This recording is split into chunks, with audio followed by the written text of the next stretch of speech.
ঠাকুরগাঁও সরকারি কলেজের বর্তমান অধ্যক্ষ কে? আব্দুল জলিল। বাংলাদেশ থেকে ভারতে প্রবেশকারী একমাত্র নদী কুলিক কোন জেলায় অবস্থিত? ঠাকুরগাঁও।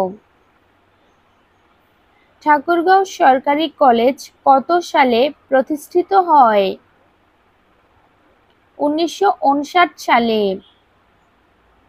রেলপথে ঢাকা থেকে ঠাকুরগাঁও রেল স্টেশনের দূরত্ব কত?